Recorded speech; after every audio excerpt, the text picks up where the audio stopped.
Sorry, I'm just gonna scooch in right here. Welcome everybody, it's your boy, your friendly neighborhood pharmacist and self-care advocate. And for this video, I really want to talk about burnout. And more specifically, how we can avoid burnout. So I think most of us know what burnout is. If some of y'all follow me on my Instagram page, MDC_RX, you would have seen, hopefully, have seen the post on the symptoms or the signs of a burnout episode. Or more accurately, a burnout period. Yeah. And it involves things like feeling unmotivated. I hope you're not hearing. There's some construction happening either outside or upstairs. I don't know, but I hope you're not hearing it. Anyway, so it involves things like feeling demotivated or unmotivated and just feeling tired and just being extra procrastinating than normal if you're not normally procrastinating. Oh yeah, and by the way, for more content like that, go and follow my Instagram page. It should be in the link somewhere down here. So in the description, yeah, in the description, you can either type it in or go follow it from the link in the description. I'm also going to link that specific post, the signs of a burnout, in the description if you want to watch it or if you want to view it. It's a picture. Yes, so yeah, on Instagram I showed you the signs, some signs of a burnout, and now I'm going to show you about 5 ways how you can avoid a burnout. So number 1, set clear boundaries. You can back up a little bit. Whether this is at work or at school or even in your personal life, you want to be setting boundaries. With your friends, you want to tell them, look, I can't be going out every single weekend with you. At work, you have to let them know, look, I cannot do this much stuff. I cannot do this at that time. That's kind of mad. If it's school, definitely set boundaries with maybe your classmates, or in a respectful way, sometimes just communicate to your teacher that, hey, this is kind of a lot of work for me, you know, based on this and that going on at home. I'm wondering if maybe this and that. So just respectfully communicate boundaries to your co-workers, classmates, friends, so on and so forth. Because honestly, in life, you're going to have people who are takers, and especially if you're a giver, you're not going to know when to stop giving, but the takers, they don't know when to stop taking. And just gotta take until you don't have nothing else to give, and then boom, burnout. Tip number 2, you want to be making sure that you're taking regular breaks.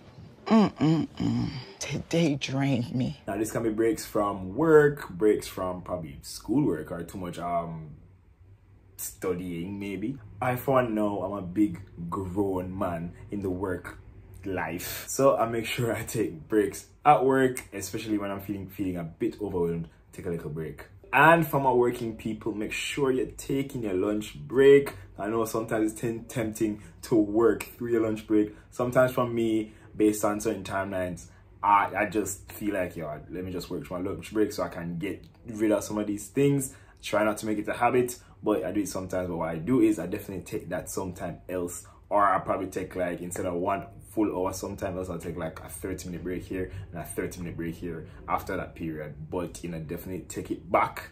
Make sure you're taking your lunch break because you need to eat. Tip number 3, you want to delegate. Help me! So in the school setting, you can probably think about this as you being in a group work thing, and you want to take on all the work because you want to make sure you get a good grade. But when you're burnt out, you're not gonna get a good grade anyway because you never do the thing to the best of your ability. So it's just counterproductive. In the work setting now, sometimes it's just like, you know, for myself, at one point it was just hard for me to ask for help. I don't know, I just want to do it by myself. I'm like, all right, fine, let me do it. But after a while, I realized it's the importance of asking for help. I'm definitely working on it. I think I've been getting better at it. And as I said, and I think my manager used to say this, like, hey, just sometimes ask for help. Don't do it all by yourself, because eventually what happens is the work might not either might not get done or it might not get done properly. So just ask for help. I know it's hard for people like us, where people please us, hard, but you just do it. Just ask for help. Just be like, yo, I cannot do all of this. Somebody please help. And even in a personal life, maybe you're living with family and you always have all the chores to do. Ask your family members for help, you know. Be like, hey, there's a lot of things to do here. Help me out a little bit. All right, wait. If you reach this far in the video, please, I'm begging you, just drop a little like and a subscribe if you have not. If you have not already, just leave a like and a subscribe. All right, continue.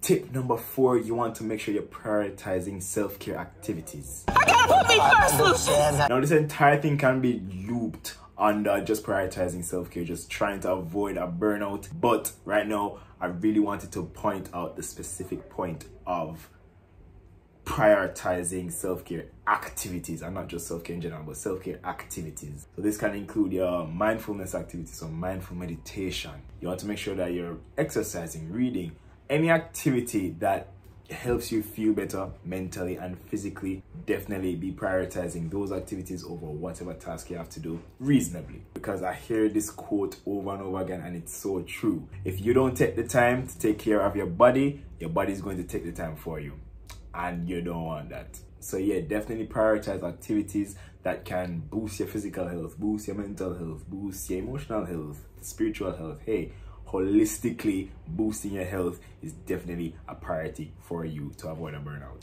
And then that can go on to even help whatever task you're doing. And the last tip I want to share is diversifying your work stream. I don't wanna do this anymore.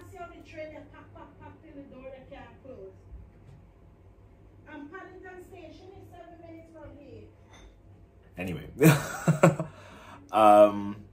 yeah, so for example, for me at work, you know, sometimes I have this task to do, but I find if I keep doing this task over and over and over again, I start to feel a bit like I start getting a bit stressed. I start getting a bit stretched mentally. So it's just like sometimes I have to break and I go find something else to do, like probably a lower priority task. I pick that up and be like, all right, let me take a break from that and let me go start this out on the side. Because if I keep doing that, I'll go mad. I mean, no. And you can kind of take that into the school context. If you're doing too much of one thing, you're probably doing homework, and find that, you know, you keep doing this subject, you're focusing on maths. Sure, you might not be that good at maths and you're giving it extra attention, but if you find that you're getting tired mentally of just doing the same thing over and over, go take up English and probably practice some preposition. I don't know, I haven't been in school in so long. But something else, you know, just find a way to diversify what you're doing and not just do the same thing. Even if there's no way to do something different, try to find a different way to do that thing. Because for right now, I'm a copywriter, so I can have that, you know, choice of, okay, do this task or do that task. When you're a pharmacist, like when I was in the dispensary now, you kind of never really have a choice. But what you can probably try to do in cases like that, just try to find how you can do the task differently, or when you're in a downtime, do something different. So yeah, I think that's it. I count to 1, 2, 3, 4, 5. Yeah, that's it. Thank you for listening. I really hope this can help you out in your daily life and help you to avoid burnouts, especially in this time of everybody being busy all the time and rise and grind, grand rising, this, that. I have 7 side hustles for 7 streams of income. Yeah, you need to be prioritizing yourself and making sure that you do not have a burnout. But yeah, thank you so much for watching. Leave a like for the video if you like the video.